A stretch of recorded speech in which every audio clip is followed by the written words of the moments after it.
Hello everyone, welcome to Gyanalaya. आइए आज अपने इस वीडियो में हम बात करते हैं एनवीएस के बारे में। दो ऐसे सवाल हैं देखिए जो काफ़ी लोग मुझसे पूछ रहे हैं। एक तो कि मैम अब हम क्या करें, हमने तो ट्वीट कर दिया, हमने मेल्स भेजने शुरू कर दिए हैं और अब हमें क्या करना चाहिए। और दूसरा ये सवाल है देखिए कि मैम अगर री एग्ज़ाम होता है जो कि अभी कंफर्म नहीं है कि हो रहा है या नहीं हो रहा है, तो क्या मैम ये सारे ही पोस्ट के लिए होना चाहिए या फिर सिर्फ जेएसए एंड लैब अटेंडेंट के लिए होना चाहिए। आइए इन दोनों ही क्वेश्चंस के बारे में हम शॉर्ट में चर्चा करते हैं आज के हमारे इस वीडियो में ज्ञानालय के माध्यम से। उम्मीद करूंगी आप सब मेरे साथ अंत तक बने रहेंगे। देखिए, सबसे पहले मैं बता दूं कि ये जो एग्ज़ाम आप कह लो जो री एग्ज़ाम की प्रक्रिया है वो कहीं ना कहीं ऑलरेडी देखिए स्टार्ट हो चुकी है। एक अच्छी पहल उसको मिल चुकी है, इसलिए क्योंकि देखिए पुलिस द्वारा ऑलरेडी रिप्लाईज मांगे गए हैं। जो सीबीएसई है या फिर आप देखो जो एनवीएस है, उनको ये इन्फॉर्मेशन पहुंचा दी गई है कि भाई हमारे पास ये इन्फॉर्मेशन आ चुकी है कि पेपर लीक हुआ है। तो अब देखिए ये पुलिस के नॉलेज में है और पुलिस द्वारा ये सूचना एनवीएस और सीबीएसई को दे दी गई है, क्योंकि यहाँ पे टेस्टिंग एजेंसी जो है वो सीबीएसई था, तो अब इन्वॉल्व तो वो भी है। तो ये एक आप कह लो कि चर्चा का मुद्दा सिर्फ एनवीएस के लिए नहीं है, बदन सीबीएसई के लिए भी है, पहली चीज। दूसरी चीज, जैसा मैंने बताया कि पुलिस के द्वारा इन्फॉर्मेशन दे दी गई है कि भाई उनके नॉलेज में है अब ये चीज, तो एनवीएस को अब डेफिनेटली इस पे एक रीथिंक देना होगा कि भाई अब हम क्या करें जब पेपर लीक हो गया है और जब मतलब कहीं ना कहीं एक आप देखो डिस्क्रिपेंसी अगर कर गई है, तो अब हमें क्या करना चाहिए, इस समय में हमें क्या स्टेप लेना चाहिए। देखिए कहीं ना कहीं जो अच्छे स्टूडेंट्स हैं, जो मेहनती स्टूडेंट्स हैं या फिर जो काफी टाइम से पढ़ाई कर रहे हैं, आप देखो कहीं ना कहीं उनके इमोशंस को हर्ट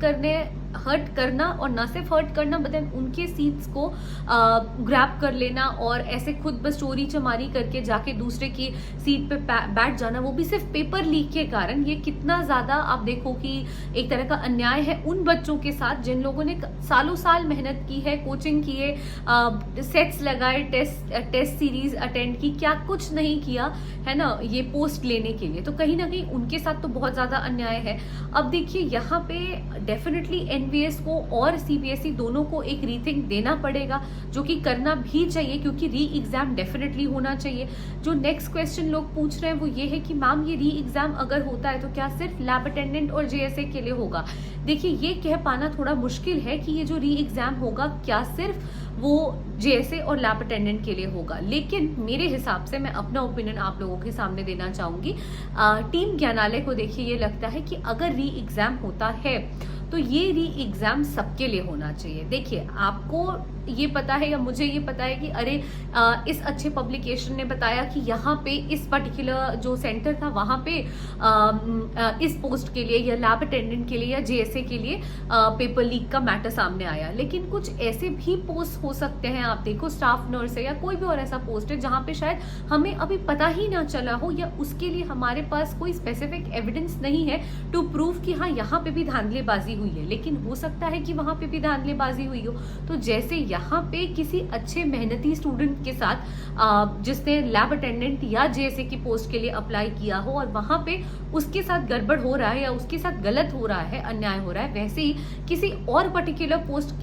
के लिए जिसने अप्लाई किया होगा, जो कैंडिडेट आप कह लो कि सक्सेसफुल होना चाहता था या जो कैंडिडेट पढ़ रहा था, चाह रहा था कि एग्जाम निकाल ले बट वो नहीं हो पाया, वो भी उसी धांधली का शिकार हो, वो भी इसी पेपर लीक के कारण हो सकता है सक्सेसफुल नहीं हो पाया हो। तो अगर पेपर लीक के लिए ये लोग सोचते हैं कि हाँ हमें री एग्जाम करना है, जो कि इन्हें बिल्कुल करना चाहिए, तो उस केस में इन्हें री एग्जाम सबके लिए करना चाहिए और ना सिर्फ कि लैब अटेंडेंट एंड जेएसए वालों के लिए ये निकालते हैं। और देखिए कब ये तीसरी चीज़ है कि तीसरा क्वेश्चन जो लोग पूछ रहे हैं कि मैम अब हमें क्या करना चाहिए, हमने तो मेल्स कर दिए, हमने तो इन्फॉर्मेशन पहुंचा दी। देखिए आपके मेल्स करने से 5% 10% लोगों के मेल्स करने से नहीं होगा, आप मेरी बात समझिए। देखिए क्या होता है, जब हम जैसे पुलिस ने इन्फॉर्म कर दिया कि हमारे नॉलेज में है अब ये चीज़ कि यहाँ पे धांधलेबाजी हुई है, अब एनवीएस को ये चीज़ पता चल गई, अब देखिए जो सीबीएसई जो टेस्टिंग एजेंसी है उन्हें ये चीज़ पता चल गई। अब देखिए क्या हो रहा है कि हर जगह यूट्यूब पे, हर जगह गूगल पे इंफॉर्मेशन है, जो जितने भी हायर रैंक ऑफिशियल्स है धीरे धीरे करके ये सारी इंफॉर्मेशन उन तक जा रही है। तो कहीं ना कहीं दे आर अकाउंटेबल कि भाई अगर आप देखो हमारा कॉन्स्टिट्यूशन ही, इंडिया का कॉन्स्टिट्यूशन क्या कहता है, we the people of India. We the people of India मतलब अल्टीमेट सोर्स ऑफ अथॉरिटी या अल्टीमेट पावर हमारे पास है। तो जब तक हम आवाज नहीं उठाएंगे, जब तक हम एक कम्युनिटी खुद में नहीं, एक गुट बना के हम खुद अपने लिए नहीं बोलेंगे, तो हमारे लिए कौन ही स्टैंड लेगा। आप ये चीज समझो, 10% और 5% और 15% लोगों के बोलने से कि हाँ री एग्जाम होना चाहिए, नहीं होगा री एग्जाम। जब तक सारे लोग एक साथ होके ये चीज नहीं बोलेंगे कि हाँ भाई हमें री एग्जाम्स चाहिए, और हमें सारे सब्जेक्ट्स के लिए जितने लोग जो भी नॉन टीचिंग पोस्ट थे जिनके लिए री एग्जाम्स हुए हैं, हमें उन सब के लिए री एग्जाम्स चाहिए। आपको ये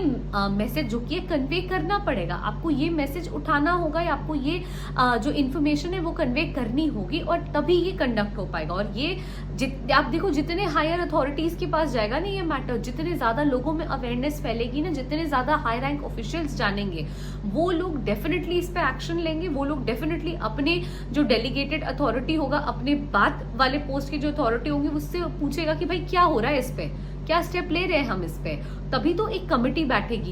बैठेगी, वो लोग इस पे डिसीजन लेंगे, जिसमें कि एनवीएस के कुछ लोग इन्वॉल्व होंगे। अगर ये पीएमओ तक चला गया, प्राइम मिनिस्टर्स ऑफिस तक चला गया, वहां पे वो लोग एक कमेटी को डेलीगेट करेंगे कि भाई आपको हम सोचने का पावर देते हैं या फाइनल डिसीजन मेकिंग देते हैं, आप पूरे मैटर को एनालाइज करो, आप हमें बताओ कि हमें क्या करना चाहिए। एनवीएस के लोग बैठेंगे उसमें, एनवीएस के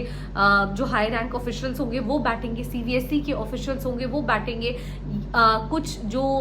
लोगों की तरफ से जो रिप्रेजेंटेटिव होंगे, पब्लिक रिप्रेजेंटेटिव्स, वो बैठेंगे, और तब फाइनली ये डिसीजन लिया जाएगा। तो देखिए आपको इस चीज को जितने ज्यादा अथॉरिटीज या जितने ज्यादा हाई रैंक ऑफिशियल्स होंगे उन तक पहुंचाना होगा, आपको खुद अपने लिए आवाज उठानी होगी। और ये एक किसी के या दो किसी के बोलने से नहीं होगा, ये हर किसी को बोलना होगा कि भाई री एग्जाम करवाओ आप। और ऐसा नहीं है कि सिर्फ लैब अटेंडेंट एंड जेएसए वालों के लिए करवाओ, हो सकता है हम सफर कर रहे हैं, हमारे साथ साथ जो और नॉन टीचिंग वाले बच्चे होंगे, एक तो आपने एग्जाम इतने डिलेड कंडीशन में कराया, और उसके ऊपर से जब एग्जाम करवाया तो पेपर लीक हो गया। तो ये प्रॉब्लम जो है ना, इस प्रॉब्लम का सोल्यूशन बस इतना है कि आप वापस से करवाओ एग्जाम, कंप्यूटर बेस्ड जो सीबीटी जो पैटर्न चल रहा था उस पर आप वैसे करवाओ एग्जाम, और साथ ही साथ सबके लिए एग्जाम करवाओ। तो ये सबसे अच्छा मेथड होगा इस आप कह सकते हो इस एक प्रॉपर चैनलाइजेशन को अपनाने का और एग्जाम्स रिकंडक्ट करवाने का, जो कि सबके लिए हो जाए। तो आई होप कि जो बेसिक क्वेश्चंस थे आपने जो मुझसे पूछा, मैंने उन सब के